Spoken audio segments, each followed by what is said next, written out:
Mwathani thiini wa ritwa riaku Ngai ni twagucokeria ngatho na ni twakwambararia wewe Ngai utahotagwo na nduri hindi Mwathani witu Jehova korwo ni hinya ritwa riaku rirogocwo na rirokumio na rirotugirio mahinda-ini maya Mwathani Ngai Baba utugi waku Baba ni wa tene na tene na gwariri waku Mwathani ukinyagira njiarwa na njiarwa ni wega ni tondu uratwitire turute wira waku uratwitire Mwathani Ngai Baba Jesu niguo twike ta uria wendete we na uria wendete Mwathani wakwa Jehova ni tukinyerie andu aku uhoro waku kuringana na uria mandiko maku moigite Mwathi wakwa Jehova nigo twita watwitire no gituthura no gitwe kirigiriro giothe Mwathani Ngai Baba Jesu niguo giture thiini witu na kio kirigiriro kiu gigitwika muoyo thiini witu naguo muoyo ucio ugitwika Mwathi wakwa Jehova Ngai kihoto gia gutuma Mwathani Ngai Baba tugatura tene na tene muhonokia witu ni undu waku Kristo thiini wa ritwa riaku Mwathani Ngai Baba ni kuri uhotani thiini wa ritwa riaku ni kuri muoyo na ni kuri thayo na ni kuri utugi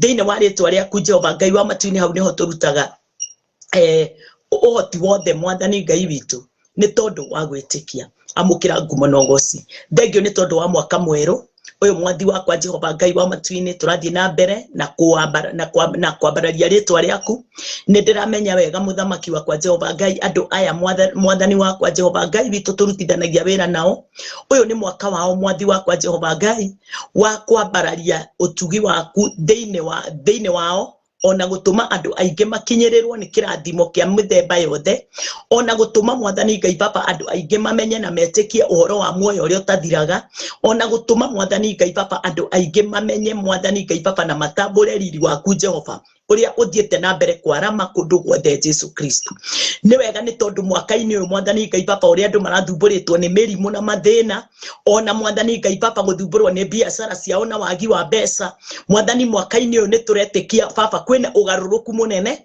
andu ni mekuruta biashara ciao na cikumetikira andu ni mekuhona miri yao Mwathani Ngai Baba mirimu irari miritu na minene thiini wao Jehova thiini wa ritwa ria Jesu Kristo ninakushukuru Bwana wewe Mungu wa utukufu na wa amani wewe Bwana Jehova Jireh umetupa kibali na uwezo na utukufu mfalme wa kuweza Bwana Jehova Jireh kukutukuza na kukuinua kila wakati Bwana huu mwaka Bwana Jehova Jireh ni mwaka Bwana watu watakuwa na mafanikio makubwa na watu Bwana Jehova Jireh hata kama hakutakosa jambo moja na lingine la kufanya mioyo ya watu wengi iweze kuinama Bwana wangu na Mungu wangu upamoja nao Bwana mfalme ndio ukaweza Bwana mtakatifu wa watakatifu kuatia nguvu na mamlaka Bwana Jehova Jireh ndio waweze kutenda kazi yako kulingana na vile wewe upendavyo ninawaombea Bwana Jehova Jireh amani yako iweze kukua pamoja nao Jehova Mungu wangu watembee na neno lako ni kwa sababu neno lako ndio litafanya Bwana maisha yao Bwana Jehova Jireh na mioyo yao iweze kuwa Bwana Jehova Jireh inaishi katika kuamini na inaishi katika pendo inaishi katika umoja inaishi katika ukweli inaishi Bwana Jehova Jireh katika ushindi wote Bwana ni kwa sababu huu mwaka watu wengi wataiba wimbo mpya watu wengi Bwana Jehova Jireh mtakatifu kilio walikuwa nao Bwana Jehova Jireh kitafika mwisho na watashangilia Bwana Jehova Jireh ukweli na utukufu wako mfalme ni kwa sababu ya pendo lako Bwana Jehova Jireh na kuliamini neno lako kanisa lako Bwana Jehova Jireh litabadilika na neema yako Bwana itawafikia watu wengi karibu na bali na karibu mtakatifu watu wengi wataondoka na wataenda kuhubiri Bwana Jehova Jireh karibu na bali katika nchi yetu ya Kenya Bwana Jehova Jireh na katika mataifa mengine watu wako Bwana Jehova Jireh watatembea na watahubiri na watafanya kazi yako Bwana Jehova Jireh kulingana na vile wataongozwa na Roho wako mtakatifu asante ni kwa sababu Bwana hakuna kitu kingine chochote watakapopeleka ila tu Bwana Jehova Jireh ni neno lako Bwana lile limejaa uwezo watabadilisha mioyo ya watu wengi Bwana Jehova Jireh injili yako Bwana ya kweli itaenea Bwana mfalme kila mahali na kama vile Bwana Jehova Jireh neno lako limepingwa na kazi yako imepingwa huu mwaka Bwana Jehova Jireh ni mwaka wa kufanya Bwana mtakatifu mwenye nguvu watu wengi na wale wameokolewa na wale hawajaokoka waweze kufunguka macho yao ya kiroho Bwana mtakatifu waweze kujua ni adui ameingilia kazi yako na ndio Bwana Jehova Jireh waweze kushikilia imani yao ndani yao na waweze kuitenda hii kazi Bwana Jehova Jireh pasipo chochote kile cha kuwazuilia Bwana Jehova Jireh wakaweza kusimama kulingana na vile pendo lako lilivyo Na ndivyo Bwana Jehova Jireh ninakutukuza na ninakuinua, nikijua ya kwamba Bwana, watu wengi walio na kilio ni kwa sababu ya maafa, wengine wako na kilio ni kwa sababu ya magonjwa, wengine wako na kilio ni kwa sababu Bwana Jehova Jireh ya shule wanapeleka watoto wao, wengine wako na kilio ni kwa sababu ya biashara zao, wengine wako na kilio kwa sababu wamenyang'anywa, wengine wako na kilio ni kwa sababu Bwana Jehova Jireh hawaelewi Bwana mbele yao na nyuma yao ni nini kitakuwa. Sasa hivi Bwana Jehova Jireh ninawaombea mfalme wakaweza kuamini neno lako, waingie katika neema hii Bwana Jehova Jireh, kwa sababu ndani ya neema hii ya neno lako Bwana, hapo ndipo Bwana Jehova Jireh maono inakamilishwa, hapo ndipo Bwana Jehova Jireh ukamilifu wa maisha ya mwanadamu unakamilika Bwana kulingana na vile wewe upendavyo. Hapo ndipo Bwana Jehova Jireh mtu anasimama akiwa na uwezo wote na nguvu zote na mamlaka yote. Asante ni kwa sababu ya baraka zote za rohoni zile zitafanya Bwana Jehova Jireh tukaweza Bwana mfalme kuzunguka kila mahali tukiongea utukufu na ukweli, na tukiongea Bwana Jehova Jireh kuhusu kifo chako Bwana Kristo Yesu, kukuondoa Bwana Jehova Jireh wote wale walio gizani na wote wale Bwana Jehova Jireh imani yao imefifia. Jehova ribai kontaribarited thy Father Jehovah God, or recrasted thy Father Jehovah Jireh, ritima sereventari boria deveseted thy Father Jehovah God. Huu ni mwaka Bwana yule muofu atakomeshwa katika mawazo ya wengi na katika moyo wa wengi Bwana. Watu wengi watafunguliwa Bwana Jehova Jireh na watakuwa na hekima, watakuwa Bwana Jehova Jireh watakuwa na wisdom, revelation, knowledge Bwana, kwa sababu mfalme wa ajabu wewe ndio utawatendea kazi. Familia nyingi Bwana zitarudiana mfalme wa ajabu kwa sababu ya uwezo wako na nguvu zako. Kanisa nyingi Bwana Jehova Jireh zitafunguliwa za ukweli, na kanisa nyingi Bwana Jehova Jireh zitabadilika, zile Bwana zinaendelea hata saa hii na zitaongea ukweli wako Bwana Jehova Jireh, na neema yako itaendelea tu kuenea kila mahali. Ni kwa sababu Bwana huu ndio wakati wako Bwana Jehova Jireh wa kujitukuza. Asante ni kwa sababu umefungua watumishi wako wengi macho yao ya rohoni na wakatambua ya kwamba injili ya kwanza Bwana haikuwa na uwezo wowote wa kuwabadilisha mioyo ya watu wala kuwapeleka katika ufalme wako, lakini Bwana Jehova Jireh kwa utukufu wako Bwana na neema yako, injili ile Bwana Jehova Jireh umeweka ndani yetu ya Kristo Yesu, kufa kuzikwa na kufufuka.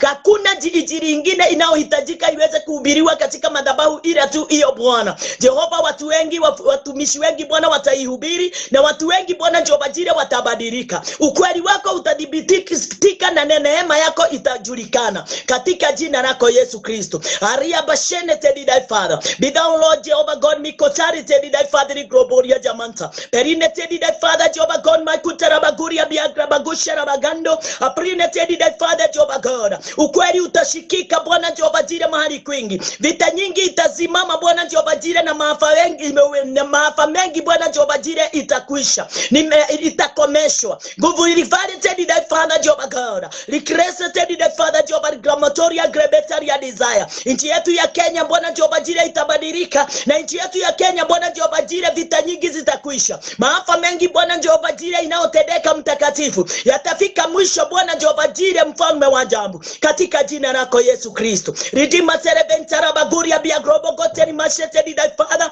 be great thy Father Jehovah God, tarit my glory bazeted thy Father Jehovah God. Watu wengi walikuwa Bwana Jehova Jireh bali na neno lako Bwana, watu wengi walikuwa bali na roho wako mtakatifu, watu wengi Bwana Jehova Jireh hawakuwa wanaenda makanisa. Ndio mwaka Bwana Jehova Jireh watainuka na waweze Bwana Jehova Jireh kwenda makanisani pasipo kuwapelekwa, ila Bwana Jehova Jireh kujipendea kwa mioyo yao. Irisaveted thy Father Jehovah glory, marita rabazi arabakota riboria devesete, pirineted thy Father Jehovah God, intarit makrobo goteria divazeted thy Father, granted thy kunzaraba gandara babula, perodeted thy Father Jehovah God, hirokoseted thy Father Jehovah Mungu wangu.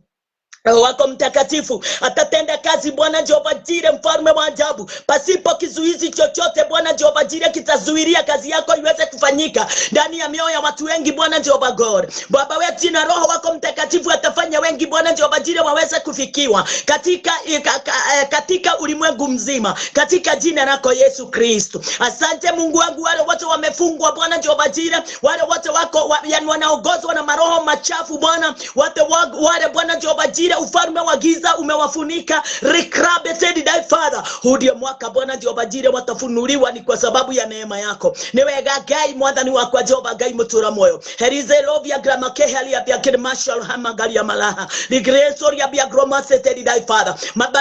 Mahubiri ya madaganyo na mahubiri ya kujiinua na mahubiri ya kujionyeshana na mahubiri ya kutaka kujitukuza sisi wenyewe kwa wenyewe itafika mwisho this year. Be very thy Father Jehovah God. Na uogo wote makanisani Bwana ninaamini ya kwamba utalivalete thy gontaraba gia na safeteri thy contribility. Wale wote wanaendaga ndani ya nyumba ya Bwana ndio wakaweze kuinuliwa tu kimaisha. Wale wote wanaendaga ndio waweze tu kubarikiwa. Sasa watapokea ukweli na watajua ya kwamba ndani ya nyumba ya Bwana mambo yote yanapatikana. Sio tu kubarikiwa kimwili, sio tu kubarikiwa kimali, sio tu kubarikiwa kimaisha, ila Bwana Jehova Jire hata kubarikiwa kiroho na kuinuliwa na kupanuliwa Bwana Jehova Jire na kuwa Bwana na revelation knowledge revelated thy contability recentoria biagrabagota revelated thy Father wisdom knowledge revelated thy contarabaguria biagrabagonda rababozebo retima serventa rabaganda rababoria. Yatafanya kazi Bwana Jehova Jire kulingana na vile wewe upendavyo. Nikiogo kogosa Gai wako na mwathani wako Jehova agegotogeria ne todo mwathani wito Jehova adoige marane mwathani Gai baba Jesu na keha thini wa ngorosi yao. Mwaka uyu mwathani ne hinde mekuninirwo keha ne mwaka we na maundu maige muno ona makiigweka na makioneka mbere itume marito no mwathani Gai baba ne tuwe na matume gutukinyerera makome mahuthu muthamaki thini wa ritwa ria Jesu Kristo.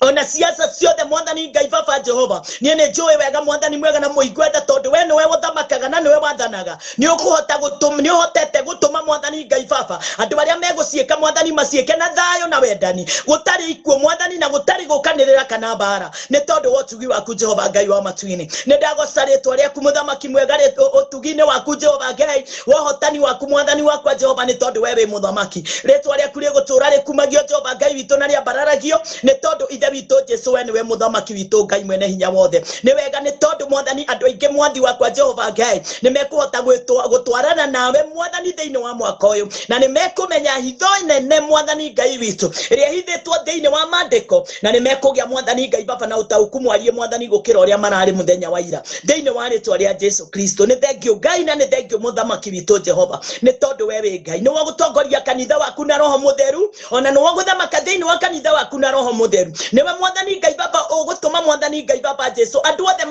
magie na kihoto thiini wao gia kirigiriro kia moyo wa tene na tene ni tondu we no ukinyanagiria maundu macio mothe thiini wa ritwa ria Jesu witu ni twahoya na twashokia ngatho. Amen, amen, amen. Katika kitabu ya Isaiah 60, katika kitabu ya Isaiah 60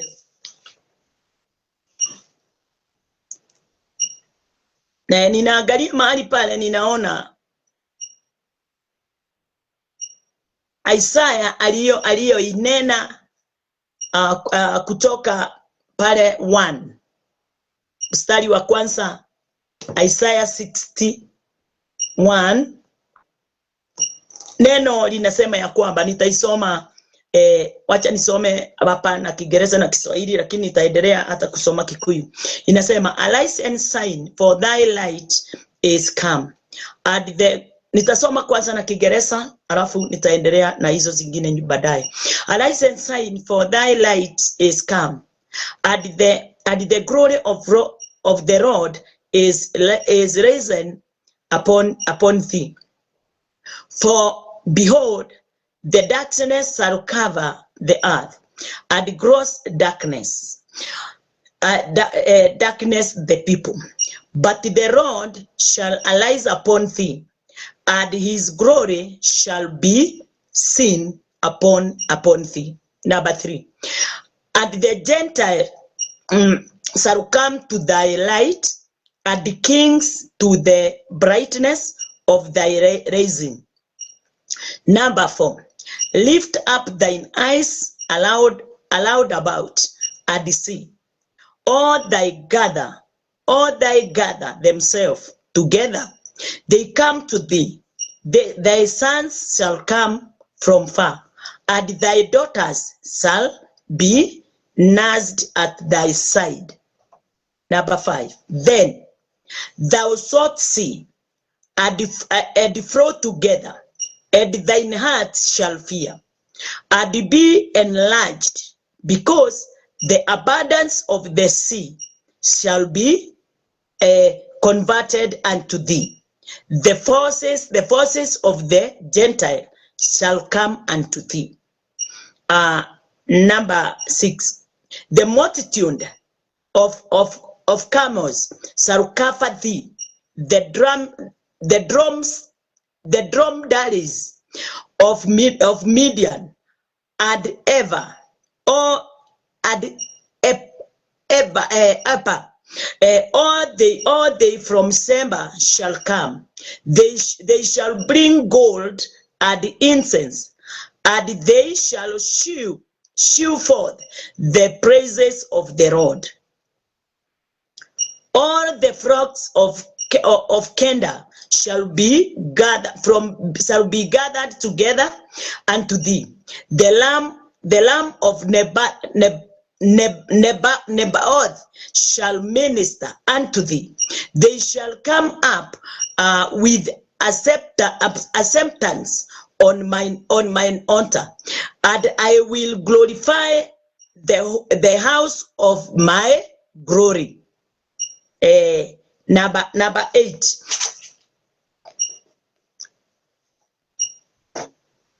Number 8. Who are those that fly as a crowd, and as the doves to their widows? Hallelujah. Surely the eagles shall wait for me, and the ships of Tarshish fast, to bring thy sons from far, their silver and their gold with them, unto the name of the Lord thy God, and to the Holy One of Israel, because he had glorified thee. Hallelujah. And the sons of a stranger shall build up thy walls, and their kings shall minister unto thee. For in my wrath I smote thee, but in my favor have I had mercy on thee. Bwana asifiwe. Therefore thy gates shall be open continually. They shall not be shut day nor night, that men may bring unto thee the forces of the Gentiles, and that their kings may be brought. Ati malango yako, haleluya, ni neno linasema malango yako nayo yatakuwa wazi daima, hayatafungwa mchana wala usiku, ili watu wapate kukuletea utajiri wa mataifa, na falme wao wakiongozwa pamoja nao. For the nations and kingdoms that will not serve thee shall perish. Hallelujah. Nashukuru Bwana. Yeah. These nations shall be utterly wasted. Kwa maana kila taifa na ufalme wa watu wasiotaka kukutumikia wataangamia. Naam, mataifa hayo wataharibiwa kabisa. The glory of Lebanon shall come unto thee, the fir tree, the pine tree, and the box together, to beautify the praise of my sanctuary, and I will make the praise of my feet glorious. Utukufu wa Lebanoni utakujia wewe. Yes, ni kwa imani haya yote yatafanyika, ni kwa upendo na kwa uwezo wa Mungu, na kwa imani yako wewe mtu wa Mungu. Kuamini kwako siku ya leo kutafanya mambo ya ajabu iweze kuonekana katika maisha yako. Na kuamini kule tunaamini hatuwezi kuamini tu kwa sababu tunataka kuamini. Ni kuliamini neno la Bwana kulingana na vile linavyonena. Neno la Bwana linanena vile Bwana atayatenda na vile ameyatenda. Kwa sababu kama sisi siku ya leo tunanena kuhusu kazi imekwisha. So haya yote yanaonenwa katika Isaiah 60 kwetu sisi tulio ndani ya Kristo yamefanyika tayari na yataendelea kuongezeka katika maisha yetu, kuendelea na kuongezeka kwa imani kulingana na vile tunaendelea tunakuamini. Bwana asifiwe. Haleluya. Malango yalikuwa tunaona kama hiyo haitafunguka. Neno linatuambia kwamba hayo malango yatafunguka kwa uhakika, na mengine kama vile mengine yamefunguka, hivyo ndivyo hata haya yatafunguka. Bwana asifiwe. Akasema ya kwamba ate utukufu wa Lebanoni utakujia wewe, Beroshi, na mti dhani na mti dhari na mteashuri pamoja, ili kupapamba mahali pangu patakatifu, nami nitapatukuza mahali pa miguu yangu. Haleluya. Nilikuwa nataka nifikishe 15. The sons also of them that afflicted thee shall come bedding unto thee, and all thy that despised thee shall bow themselves down at the soles of thy feet, and they shall call thee the city of the Lord, the Zion of the Holy One of Israel. Hallelujah. Atena wana wa watu wale waliokutesa watakuja kwako na kukuinamia. Nao wote waliokudharau watajinamisha hata nyayo za miguu yako. Nao watakuita mji wa Bwana, Sayuni, mji wa Bwana, Sayuni wa mtakatifu wa Israeli. Bwana asifiwe. Miaka ya kudharauliwa, nyakati za kudharauliwa zimefika mwisho. Nyakati za kukaa ukiwa duni, nyakati za kuwa kuwa katika nafasi ya kufinyika, hizo seasons kulingana na neno zimefika mwisho. Kwa sababu katika kutoka pande zote Mungu ataamulisha. Mungu ataamulisha mambo makubwa na maajabu yaweze kutimia. Mungu ataamulisha Roho wake Mtakatifu kwa watu wale wote waaminio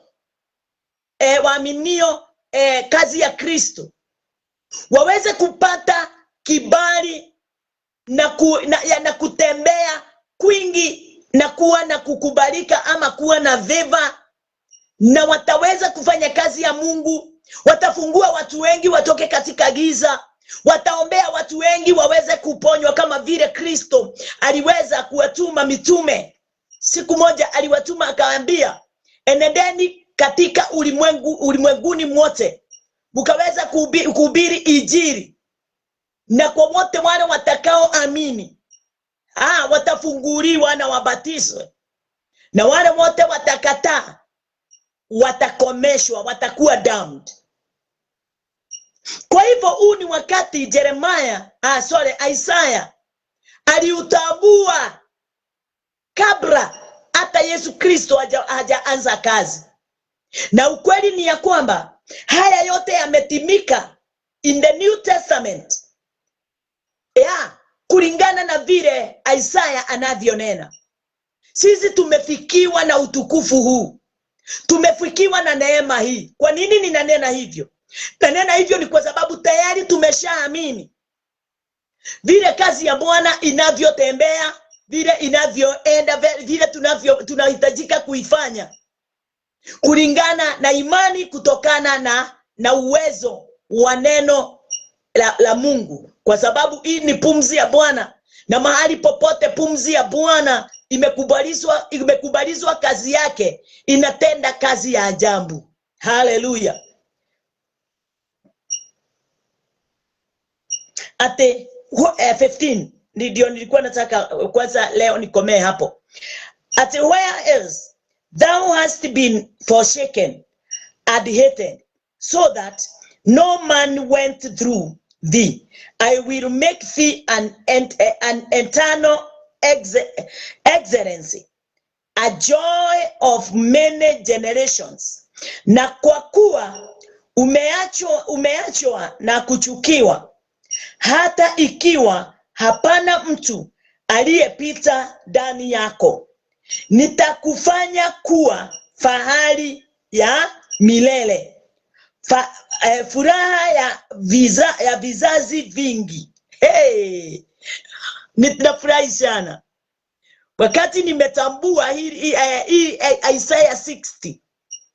Nimejua ya kwamba mtu yeyote yule aliye katika nafasi hii na aweze kutambua kama vile imeingia ndani ya moyo wangu, na nikaona ni vyema niweze kushiriki pamoja nawe, ndio na wewe uweze kujua ya kwamba upendo wa Bwana, hata kama uko katika nafasi gani, hata kama unapitia wapi, upendo wa Bwana umefichwa ndani ya neno. Nguvu za Bwana zimefichwa ndani ya neno. Ukweli wa Bwana umefichwa ndani ya neno. Utukufu wa Bwana umefichwa ndani ya neno. Utajiri usio na mwisho umefichwa ndani ya neno. Bwana asifiwe. Wewe kazi yako ni kulisoma neno na kuliamini, kufuata mapenzi ya Bwana. Nayo lilo neno litaweza kufanya kazi kubwa na ajabu katika maisha yako. Katika 16 inasema, thou shalt also suck the milk of the Gentile, and shalt suck the breast of kings, and thou shalt know that I the Lord am thy savior, and thy redeemer, the mighty one of Jacob. Utanyonya maziwa ya mataifa, utanyonya matiti ya wafalme, nawe utajua ya kuwa mimi Bwana ni mwokozi wako, na mwokozi na mkombozi wako, mwenye enzi wa Yakobo. For brass I will bring gold. Hallelujah. For brass I will bring gold, and for iron I will bring silver, and for wood brass, and for stones iron. I will also make thy officers peace, and thine excavators righteousness. Badala ya shamba nitaleta dhahabu, na badala ya chuma nitaleta fedha, na badala ya mti shaba, na badala ya mawe chuma. Tena nitawafanya wasimamizi wako wawe amani, na hao wakutozao fedha kuwa haki. Violence shall no more. Nashukuru Bwana. Violence 18. Violence shall no more be heard in thy land, wasting nor destruction within thy borders. But thou shalt call thy wall salvation, and thy gates praise. Jeuri haitasikiwa tena katika nchi yako. Ukiwa na uharibifu hasitakuwa mipakani mwako, bali utazita kuta zako. wokovu na marango yako sifa, marango yako sifa. Mungu aliye utukufu wa Zayuni. Bwana asifiwe. Gakena kwa sababu kile kiliniongoza mwaka mpya. Isaiah 60 ilinena ndani ya moyo wangu na inaendelea kunena mpaka siku ya leo, na nikatambua ya kwamba neema ya Bwana imewafikia wale wote waaminio. Mapenzi ya Bwana imefanyika na itafanyika kwa wale wote watakaoamini na wale wote waaminio neema ili imefichwa ndani ya Kristo Yesu. Bwana asifiwe. Mwaka wangu umefunguliwa katika Isaiah 60 kwa mapenzi ya Bwana na utukufu wake. Haijalishi vita ni gani itakuja katika maisha yangu, haijalishi nitakutana na jambo gani ama gani katika maisha yangu, lakini kile ninajua ni ya kwamba kuna neno limeninenea utukufu na ushindi. Kuna neno limeninenea neema na utakatifu. Kuna neno lililo mbele yangu limenitangulia ndio liweze kuendelea na kupanua mipaka yangu yote. Hivyo ndivyo nami nataka wewe nawe uweze kuamini ya kwamba kuna neno limekutangulia. Kuna neno litaenda likiondoa chochote kile kimesimama mbele yako, chochote kile kinaweza zuilia wewe uweze kukamilika katika ukamilifu wake, chochote kile kinaweza nena tofauti na vile neno linanena ndani ya moyo wako. Haleluya, Bwana asifiwe. Kutoka Isaiah 60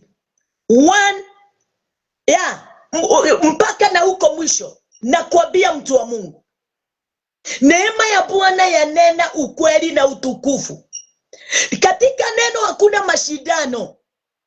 Kile mimi ninaamini, mimi siwezi sidana na mtu na wewe usidana na mtu. Amini neno likiwa nako na ukijua ya kwamba hili neno nimeliamini, ndio sasa kiongozi wangu mwaka huu wote, ndio sasa nguvu zangu mwaka huu wote, ndio sasa mapenzi ya Bwana katika maisha yangu mwaka huu wote. Isaiah 60 imenena ndani ya moyo wangu kwa ushindi mkuu, na ninajua ya kwamba hata kama milima itainuka, hata kama kutakuwa nitapitia katika tambarare, hata kama kutakuwa na mabonde, mimi ninajua nitatokea pande ile ingine. Na wewe mtu wa Mungu, nataka tuweze kuamini pamoja.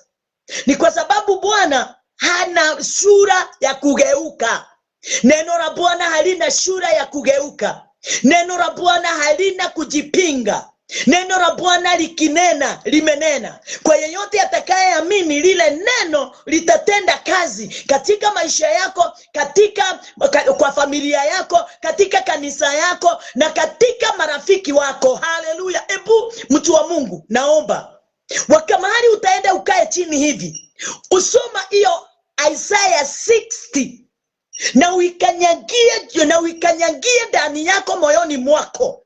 Useme ya kwamba haleluya, hii ndiye njia yangu, hii ndiye mapenzi yangu, huu ndiye Mungu wangu yule amenipa moyo wake, nikaweze kutembea nao, nikaweze kunena nao, nikaweze kutenda kazi nao, nikaweze kunenea watu wote katika ulimwengu nao, nikahubiri nao, nikawaombea walio wagonjwa nao. Hiyo moyo wa Mungu utatenda mambo makubwa. Ni kwa sababu mambo yale yanaonenwa katika Isaiah 60 kwa yeyote yule ataamini, yani utaburuka, utakuwa na mabawa yenye haungeweza kufikiria. Mwadhani ya rogosho, mwadhani ya gosho. Ninasoma katika mstari wa 19 inasema, the sun shall be no more thy light by day, neither for brightness shall the moon give light unto thee. But the Lord shall be unto thee an everlasting light. Ndugucoka kwarirwo ni riũa ũrĩtage atĩ nĩrĩo theri waku. Ũrĩa ũgũkwarĩra nĩ ũrĩa arĩ we Ngai witũ na niwe mũthamaki witũ na niwe ũgũtuĩka ũtheri waku, egũtuĩka everlasting light, kwa sababu chochote anachotupa na kazi yoyote tutakayoifanya na vitu vyote tutakapozipokea katika ulimwengu wa rohoni itakuwa eternally. Bwana asifiwe. Itakuwa eternal. Bwana asifiwe. Hakuna cha kupoteza. Na kaine ndiraigua wegae ati jua halitakuwa nuru yako tena wakati wa mchana, wala mwezi hautakupa nuru kwa mwangaza wake, bali Bwana atakuwa nuru ya milele kwako na Mungu wako atakuwa utukufu wako. Bwana asifiwe. Kwako kuna magonjwa, nataka uweze kujua ya kwamba sasa hautaenda na vile majira ilivyo. Hautatembea na majira, utatembea na Christ. Kama kwako kuna magonjwa, ndio wakati wa kusema magonjwa kwisha, sababu haiwezi tawala mahali Mungu alipo. Na ukweli ni kwamba mtu yeyote yule mgonjwa mwili wake na magonjwa yale yanamzuilia kufanya jambo, ujue ya kwamba na wewe umeamini Yesu Kristo hawezi kaa ndani yako na magonjwa ikae ndani yako. Ni lazima mmoja aondoke. Na siku ya leo ninaamini ya kwamba mgonjwa yeyote aliye pale, mgonjwa yeyote ameshononeshwa na ugonjwa, mtu yeyote ameshononeshwa na masida na mateso, miaka hiyo imekwisha. Siku ya leo ni siku ya kutangaza ya kwamba neema ya Bwana imeingia katika nafasi yake yote, mahali popote ilikuwa haijaguza. Sasa haleluya, ni kwa imani mambo yote yamekamilika. Gutire undu ona umwe tondu Ngai wito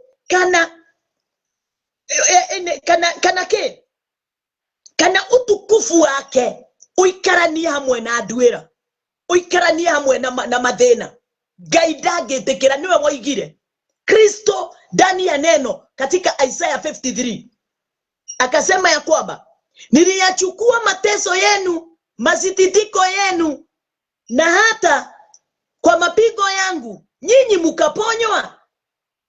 Siku ya leo nataka tuweze kujua na kutambua uchungu wote wa mifupa, uchungu wote wa mgongo, uchungu wote wa kichwa, uchungu wote wa viungo za ndani za mwili wako, kila kiungo mahali kiko. Haleluya. Afya yake imerudi.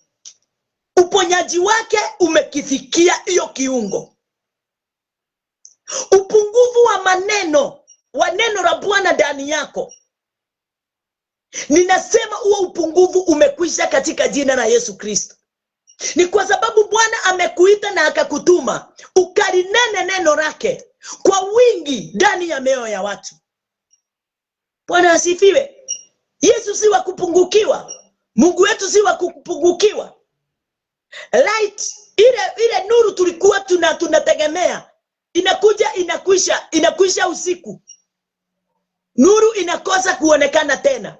Mwezi unakosa kuonekana tena. Jua linakosa kuonekana tena. Lakini hii jua, hii light, Bwana asifiwe, everlasting light, hii haikosi usiku na hata mchana.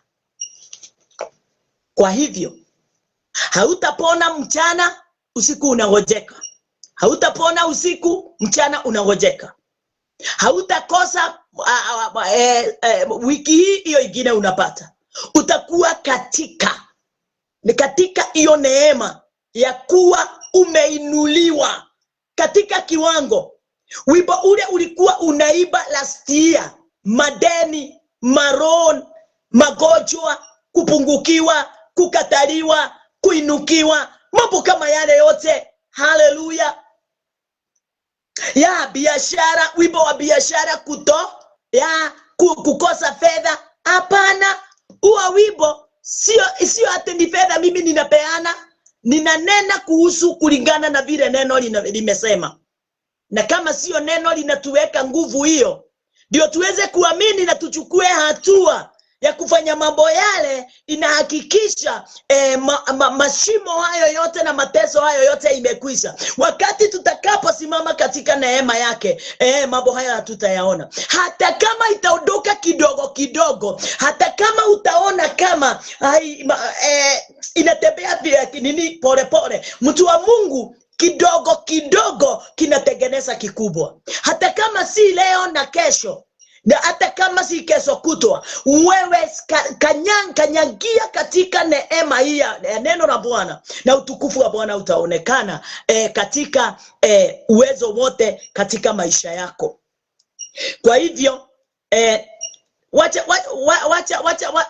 nimefikisha hapo 20, na huko kwingine tutaendelea on Monday. Lakini kuna mstari mwingine nataka tuweze kuangalia katika kitabu ya Joel. Katika kitabu ya Joel, katika kitabu ya Joel 2, Joel 2:18 inasemaje? At then will the Lord be jealous for his land and pity his people. Hapo ndipo Bwana alipoona wivu kwa ajili ya nchi yake, akawahurumia watu wake. Mungu hataki kuona watu wake wakiteseka. Na Mungu si Mungu wa kufurahia mateso wakati watu wanateseka. Uwe wewe ni mtu wa aina gani na uwe wewe ni nani, hakuna wakati Mungu atafurahia wakati magonjwa inakufinyiria, wakati umeshindwa na kuhubiri, wakati umeshindwa na wakati umekosa kutabua Roho Mtakatifu, wakati umekosa kuokoka katika wokovu wa kweli. Mungu hawezi furahia. Na ndio anasema wakati ule alitazama watu wake, alisikia wivu, akawahurumia tu hivyo bure, kwa sababu aliona mateso katika maisha yao. Wanatamani kumtumikia, lakini hawana ile tunaita ufahamu. Hawana ufahamu. Yeye akaamua kuwapa neema ndio waweze kumshukuru na kumuinua pamoja na yeye. Anasemaje Kiswahili? Hapo ndipo Bwana alipoona wivu kwa ajili ya nchi, kwa ajili ya nchi yake, akawahurumia watu wake. 19. Yeah, the Lord will answer and say unto his people, behold, I will send you corn and wine and oil, and it shall be sanctified there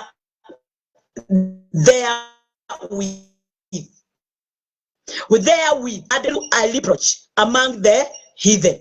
Bwana akajibu akawaambia watu wake, tazameni, nitawaletea nafaka na divai na mafuta, nanyi mutashimba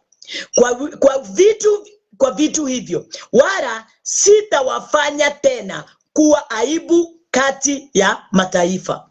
Huu ni Bwana ananena. Hata tufanya tena kuwa watu wa kufinyiliwa na mataifa. Tena hata tufanya kuwa aibu kati ya mataifa. Mtu wa Mungu, neno la Bwana linakwambia inuka. Ufanye nini? Uagaze. Inuka uagaze. Kikuyu inasema katika hiyo ninashikanisha Joel na Isaiah. Aterere we Jerusalem, ukira oikare usagararete, inuka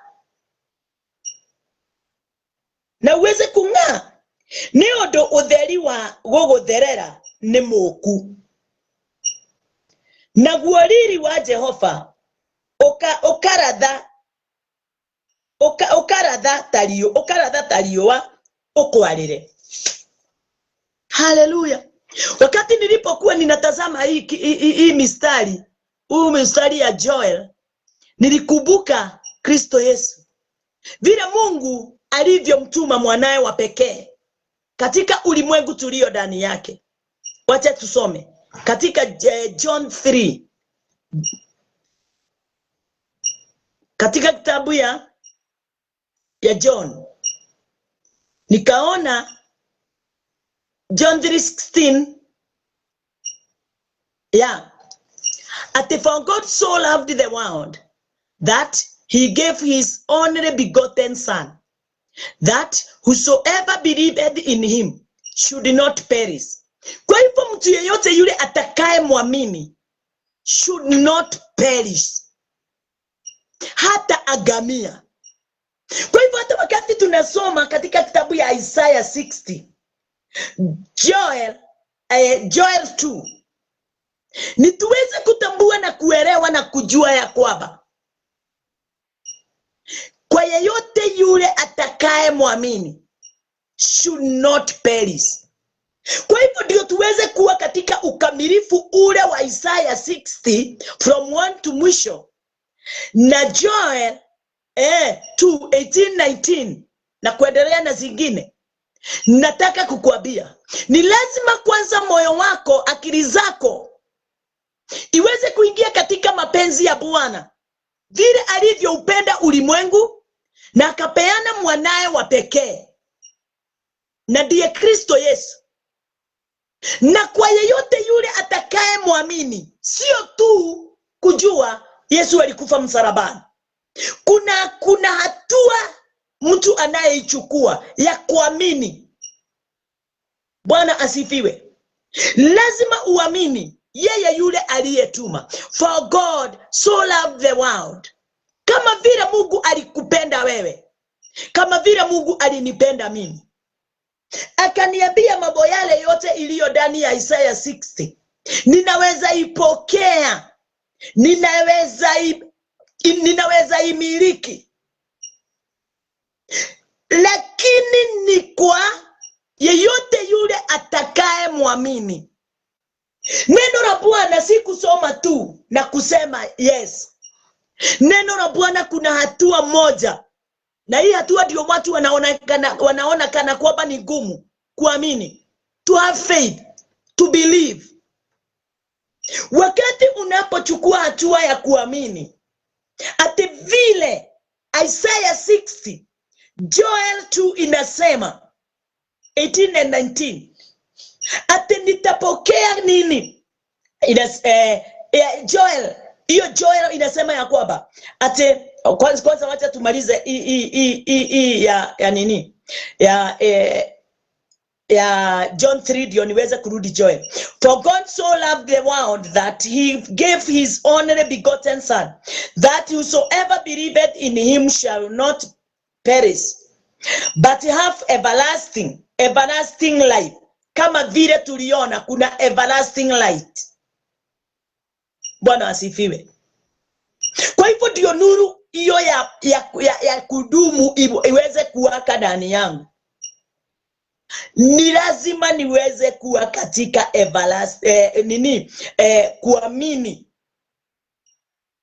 kuamini yule aliyetumwa. Kwa maana jinsi hii Mungu aliupenda ulimwengu hata akamtoa mwanae pekee, ili kila mtu amwaminie asipotee, bali awe na uzima wa milele. Na so wakati ninapotazama hapa, ninaona kitu moja katika mstari wa 17 pale mwisho inasema, for God sent not his son in the world into the world to condemn the world. B hiyo ya 17, but that the world through him might be saved. Kwa hivyo ndio niweze kujikuta katika nafasi hiyo ya kukamilia, kuwa na ukamilifu wa mambo yale nimesoma katika Isaiah 60 na katika ile Joel 2:18 and 19. Kuna kitu mahali hapa ninafaa kukitambua. Katika huo mstari unasema ya kwamba but that the world through him might be saved. wakati ule nitakaye muamini kumpitia yeye, yale yote ninayohitaji katika maisha yangu ya rohoni yote nitaipokea. Na katika yale yote ya rohoni, Biblia inasema katika kitabu ya Matthew 6:33 ati tuweze katika hiyo Matthew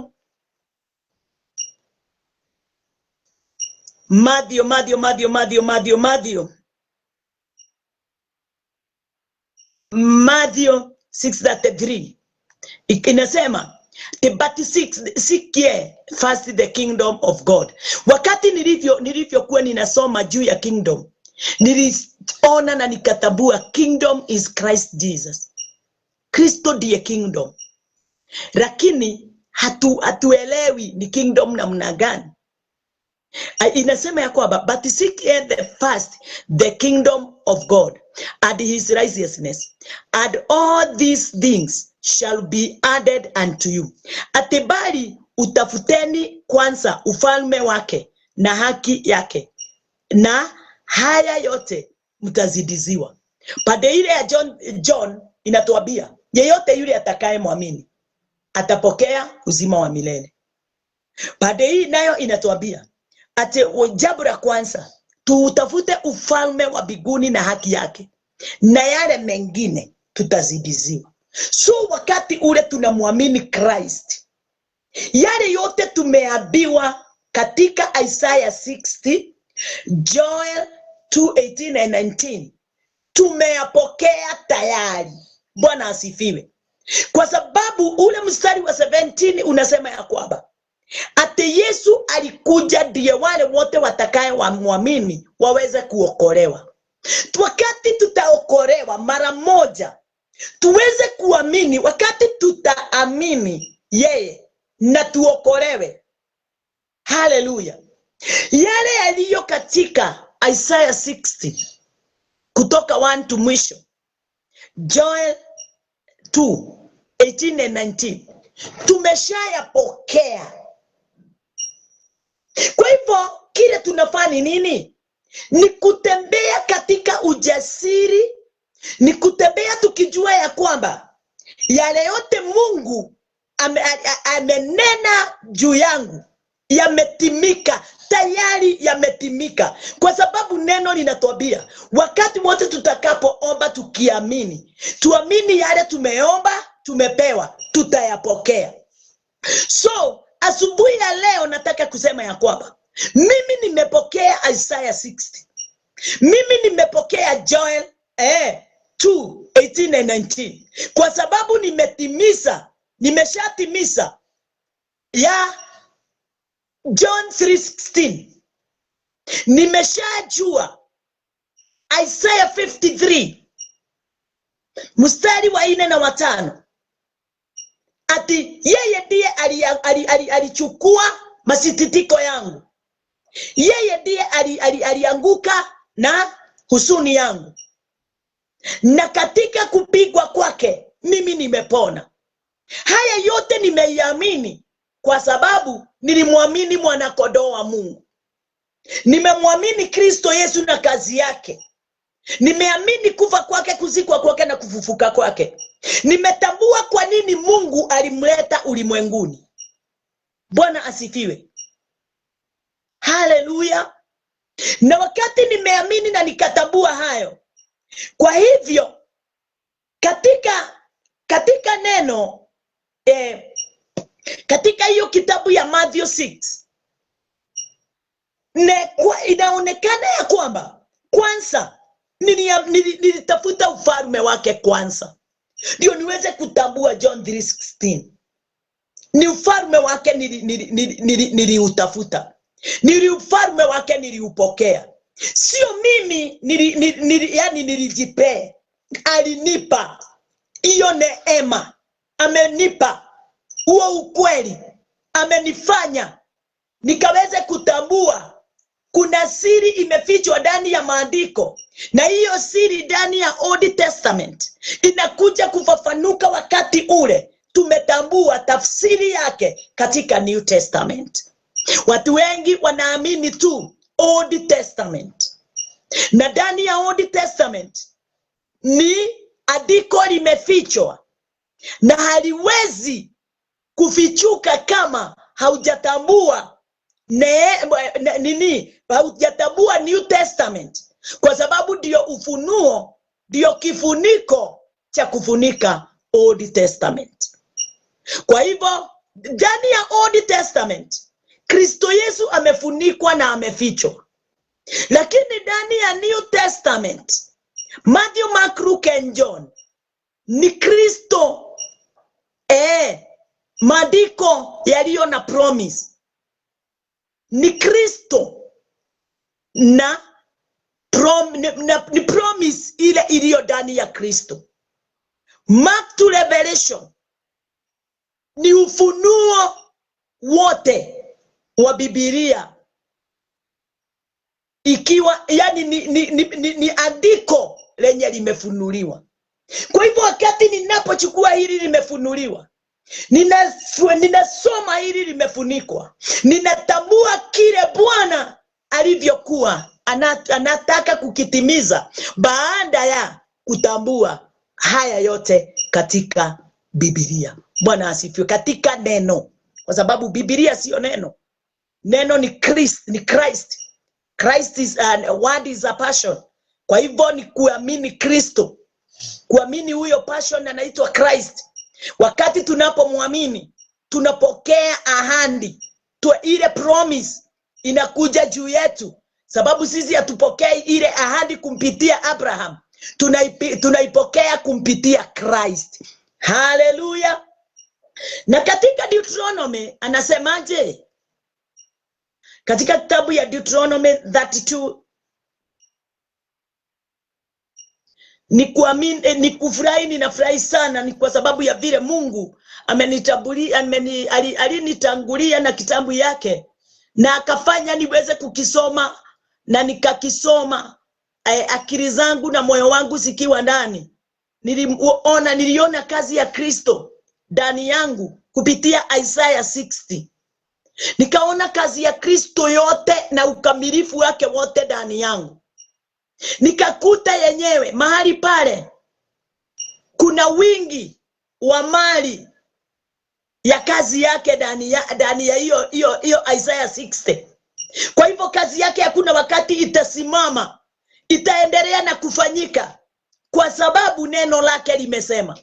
Mahali pale ndani ya kitabu ya Isaiah 60 ikanitia nguvu na ikanielewa na ikaniambia una nuru, na ni nuru ile everlasting, ni eternal light.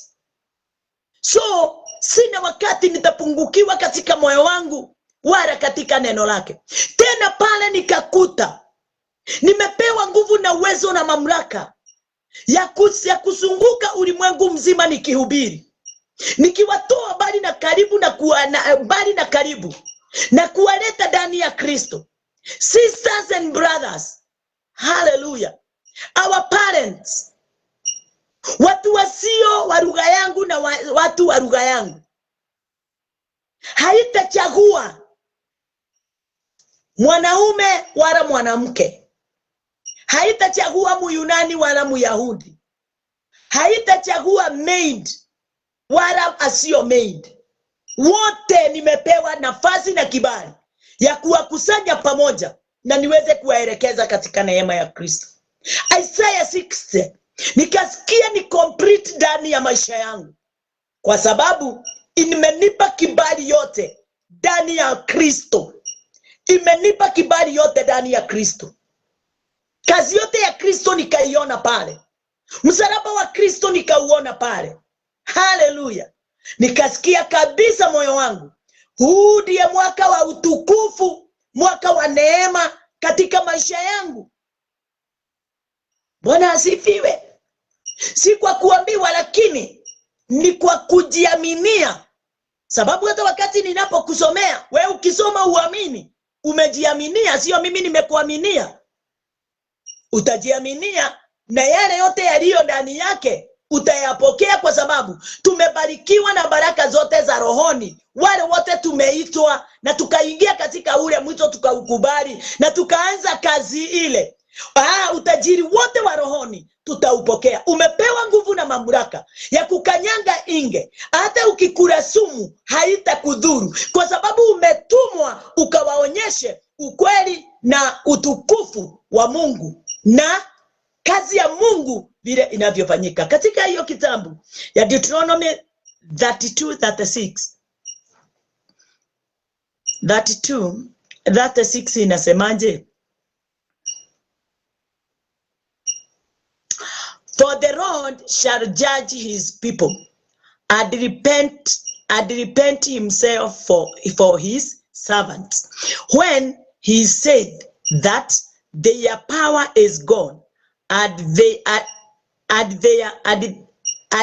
is none but there is none shut up or reft. Ate akasemaje? Kiswahili, kwa kuwa Bwana atawaamua watu wake. Bwana atawaamua watu wake, atawahurumia watumwa wake, aonapo ya kuwa nguvu zao zimeondoka, na ya kuwa habaki mtu aliyefungwa wala asiyefungwa. Hiyo mstari yenyewe Deuteronomy, wacha niiguze kidogo na Kikuyu. Wakati nilipokuwa ninaisoma ni ucokerithia maathani, ni gwĩciria ni ucokerithia maathani. Ucokerithia maathani yo twekerea 32 iratwira atiriri ati Ngai akitheirie ati gutiri mundu wake ona umwe. Tuthome ndienda kwaria tondu mundu aragia akaria indo ciake. Hiyo 36 tondu Jehova ni agacirĩrĩra andu ake. Mungu Jehova ni agacirĩrĩra andu ake na aiguĩre ndungata ciake tha, ona hakaga ona imwe yacio ngombo, ona kana ekwiyatha, ona kana ekwiyatha. Kwa hivyo ni Mungu ataongoza watu wake na huruma zake ndio zitawatangulia. Kwa hivyo hakuna kitu hata kimoja kitakuwa tofauti vile anavyotaka na vile mwanadamu anafanya. Tutafanya yote yale na tunafanya yote yale Mungu anavyotaka. Kwa hivyo huu mwaka ni mwaka wa kufanya mapenzi ya Bwana. Huu mwaka ni mwaka wa kuhubiri Bwana. Huu mwaka ni mwaka wa kutenda Bwana. Huu mwaka ni mwaka wa kutembea vile Bwana anavyotembea. Vile Bwana anavyofanya na wewe ufanye. Vile Bwana anavyonena na wewe unene. Vile Bwana anavyo okoa watu wake kukupitia wewe, kusiwe na pingamizi yote ya kwenda kuwaokoa. Bwana asifiwe. Sababu wewe ndiye atatumia. Create nafasi. Utengeneze nafasi yako ya kufikisha ujumbe ule Mungu anataka. Kwa sababu hivyo ndivyo Mungu amekuhurumia, ndio muweze kuandamana, kuperekana na kufanya kazi yake pamoja. Ni kwa sababu ya upendo wa ajabu ule anakupenda nao ndani yake. Mstari mwingine mmoja na ndio tutamaliza nayo, ni mstari wa Isaya. Isaiah 50.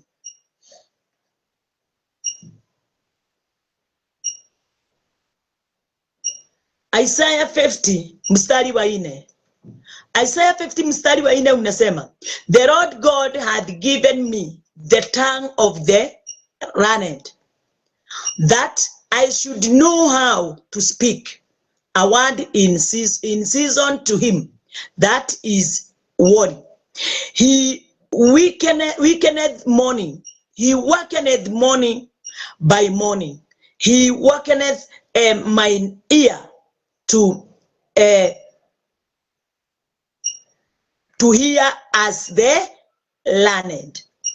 Ati Bwana Mungu amenipa ulimi wa hao wafundishwao, nipate kujua jinsi ya kumtegemeza kwa maneno. Yeye aliyechoka huniamsha asubuhi baada ya asubuhi. Huniamsha sikio langu lipate kusikia kama watu wafundishwao. Hallelujah. At the 5, the Lord God had opened my ear, and I was not rebellious, neither turned away back. Bwana Mungu amenisibua sikio langu, wala si kuwa mkaidi, wala si kurudi nyuma. Hallelujah. Hiyo Isaiah 50. Wacha nikusomea na Kikuyu. Nashukuru Bwana sana, ni kwa sababu nejigwa agenete ne Ngai witu, ni tondu Ngai atutongoragia na ruthanji rwake. Ruru ni ruthanji rwake rwatha, ruthanji rwake rwohotani, kiugo giake ni ruthanji rwake. Inyero igatiriri ati Mwathani Jehova ahete rurimi rwa andu aria marutagwo maundu, nigetha menye uria ingehota guteithia na ciugo ciakwa mundu uria unogete. Kwa hivyo amefanya ulimi wangu, kinywa changu, niweze kutamka na kutambua yale mwenyewe, yani kama watu, yani niwe mmoja wa watu wale watambuao wakati wowote wanapofundishwa.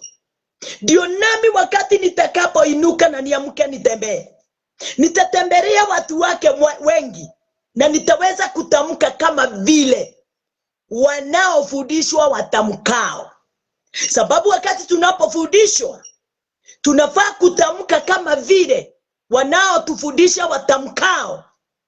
Kama Mungu ananifundisha kupitia neno lake, ni lazima niweze kunena kulingana na vile neno lake lilivyo, sababu mimi sina neno langu, na nitaweza kuwasaidia wengi na niweze kuwafungua wengi. Hivyo ndivyo neno la Bwana linasema.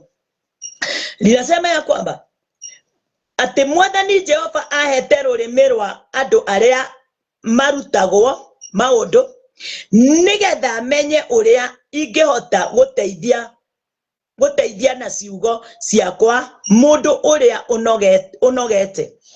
Ajarahuraga rucini o rucini, agekira matu makwa njigua. Kiafio ananiamsha kila asubuhi, anatia sikio langu kuigua, kutambua, kila gutu gwakwa njigua, niguo nderute uhoro ta andu aria marutagwo maundu. Bwana asifiwe. Wewe mtu wa Mungu, nakwambia wewe si kama fulani. Wewe bibi si kama bwana. Wewe bwana si kama bibi. Wewe mtoto si kama mzazi yeyote yule. Nakwambia siku ya leo, mwaka inuka. Tembea na miguu yako, wacha kutembea na miguu ya mwenzako. Wacha kutembea na miguu ya rafiki yako. Kubali Kristo Mungu akuvumbue sikio lako. Kubali sikio lako liweze kuvumbuliwa. Jicho lako liweze kuvumbuliwa. Moyo wako uweze kuvumbuliwa na kutambua mapenzi ya Bwana katika kazi yake kila siku na kila wakati. Bwana asifiwe. Mungu atakuja kukuambia nimekuchagua. Ni wewe uweze kuelewa uweze kuelewa na kujielewa ya kwamba ate yule mtu aliye katika devil worshiping alitambua hiyo ya devil worshiping na akaona anafaa kule. Yule aliye Illuminati alitabua vile vile na akajitoa mwenyewe na akaingia. Aliye mganga wala mchawi akajichagulia hayo. Aliye mwizi wala muuaji akajichagulia hayo. Na wewe Mkristo, tafakari sana. Ukristo mtu anaandamana nayo namna gani? Haleluya. Ukristo kuna mtu anatunenea kama vile dini hizo zingine zote zinanenewa. Na hizo cults zote zinanenewa. Waislamu kuna yule anawanenea. Haleluya. Hindus kuna wale wanawanenea. Na ndani yao kuna tofauti ya madini hizo zao. Na wewe unafaa, wewe Mkristo, uweze kutambua ni nani akufundishaye, ni nani akuelekezaye, ni nani anakunenea asubuhi kila asubuhi, na ni nini kinatiwa ndani yako. Hata kama kuna mambo mengine yanakuja huko katikati, unafaa uweze kutofautisha sauti ya aliye juu na mambo mengine yote yale yamekuzunguka. Na ukiyatambua, utatenda mapenzi yake, kwa sababu upendo wake ni mwingi sana juu ya maisha yako. Usionyeshe Bwana kama unayadharau mapenzi yake na neema yake iliyo kubwa namna hii. Usidharau. Wewe ni mpendwa wake. Haleluya. Yeye amejiamulia kukuongoza. Number 5. Mwathani Jehova agunorete igwe. Mwathani Jehova agunorete goto. Kweli kabisa mimi imefuguliwa. Mwathani Jehova agunorete goto, na niĩ ndirĩ ndamũrema ona kana ngacoka na thutha. Niĩ ndirĩ ndamũrema ona kana ngacoka na thutha. Ngerutĩra ũira ona kana hingũroro rĩu, tondũ nĩguo ndaigua. Ngamwĩra kaĩ niĩ ndirĩ ndakũrema hĩndĩ twakĩambanĩrĩria nake. Niĩ ndirĩ ndamũrema, mbere niĩ ndirarĩ wake, no rĩu ndĩ wake, nĩ endwa wake. Koguo ndirĩ ndamũrema niĩ. Kuma rĩrĩa twambanĩrĩirie ndirĩ ndamũrema. Iwe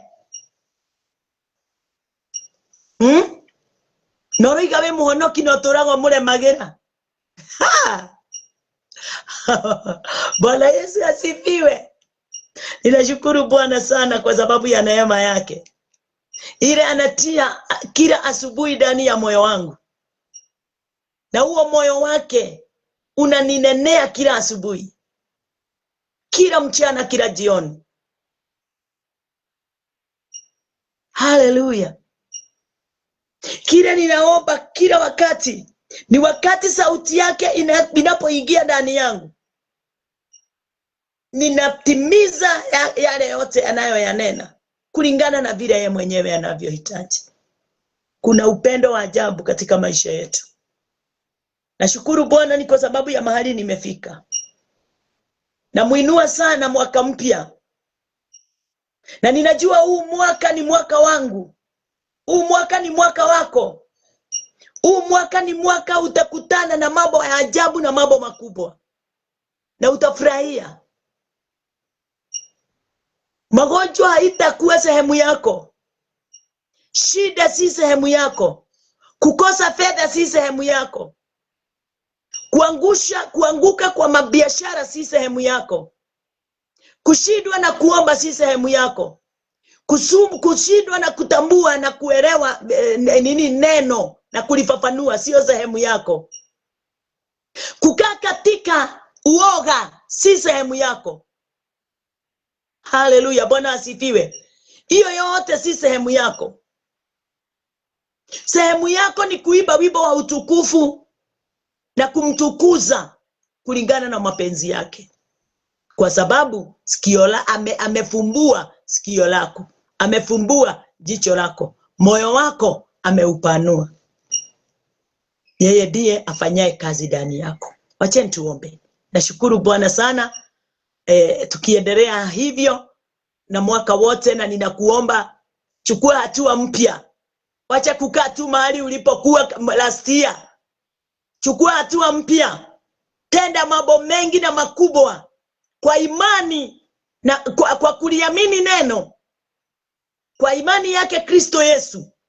Usione kuangamia wala kushindwa. Ni kwa sababu yeye ni mshindi na yeye ndiye kiongozi wako. Acha tuombe. Bwana wetu Yesu Kristo, ninakuinua na ninakutukuza. Wewe umejaa utukufu na nguvu. Mamlaka yako Bwana Jehova Jireh isiyopingwa na kitu chochote kile. Ninakutukuza ni kwa sababu wewe ni mfalme. Na wakati siku ya leo Bwana Jehova Jireh tunaponena, tunanena uzima na ukweli na tunanena utukufu Bwana Jehova Jireh. Ni kwa sababu Bwana umetutoa katika mambo ya giza na ukatuingiza nuruni. Na ile nuru ni mwanao Kristo Yesu. Yule alikuja ulimwenguni ndio aweze kung'aa ulimwenguni na ang'ae juu ya watu ya mwanadamu. Bwana wangu na Mungu wangu alitoka biguni akiwa Mungu na akashuka ulimwenguni akiwa Mungu. Lakini aliupokea mwili kama wa mwanadamu ndio aweze kutusaidia sisi wote kutokana na hali yoyote ile tulikuwa ndani yake. Ninamtukuza yeye ni kwa sababu mapenzi yake na pendo lake ni la ajabu. Kwa sababu hakuna mtu awezaye toshana naye. Yeye ndiye alipewa mamlaka yote biguni na hata ulimwenguni. Aweze kutawalia ulimwengu kulingana na vile Mungu unavyotaka. Asante ni kwa sababu kila Kristo Yesu wakati alipoingia hapa ulimwenguni, ulimwengu ulibadilika na watu wengi wakageuka kwa sababu walitambua mapenzi yake na wakatambua vile anavyotaka kila wakati. Na Mungu wangu, wewe ndiye ulifanya akaweza kutuvumbua macho yetu. Tukaweza kuona vyema. Mioyo yetu ikafumbuliwa. Tukaweza Bwana Jehova Jireh kuhisi vyema Bwana mfalme juu ya ufalme wako. Masikio yetu ikaweza kuondolewa ugumu wote ulikuwa ndani yake. Na sisi Bwana Jehova Jireh sasa tunaitwa wana wa Mungu wasio na mawaa. Ni kwa sababu yeye ndiye ametufanyia kazi. Pokea sifa. Ninaomba mwaka Bwana watu wako waweze kuondoka, waweze kuhubiri Bwana Jehova Jireh, wahubiri neno lako, waweze kubadilisha watu wengi, waweze kuwaokoa watu wengi, waweze Bwana Jehova Jireh kufanya watu wengi waweze kutambua siri iliyo ndani ya maandiko. Ninashukuru jina lako Bwana mtakatifu. Ni kwa sababu hata wengi walikuwa wanalia ni kwa sababu ya mateso ya aina tofauti. Sasa hivi Bwana Jehova Jireh, hekima yako Bwana Jehova Jireh na msaada wako mtakatifu umewafikia na utakuwa pamoja nao kwa wote wale watakaoamini.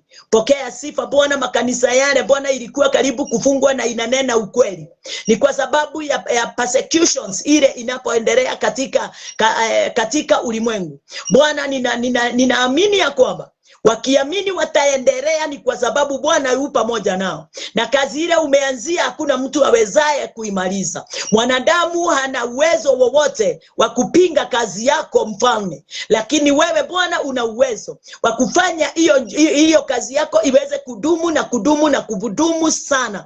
Kwa sababu ni wewe mwanzilizi. Bwana wangu na mfalme, wacha wale wote wamegojeka na wale wote Bwana Jehova Jireh wanaona kama wamefika mwisho, waweze kujua sasa ni mwanzo wa mapenzi yako kutimia katika Bwana Jehova Jireh maisha yao, kwa kuamini vile Bwana Jehova Jireh wewe utendavyo. Asante Mungu wangu na Baba yangu kwa uwezo wote na kwa mamlaka yote. Na ni katika jina lako Yesu Kristo tumeomba na tumeamini.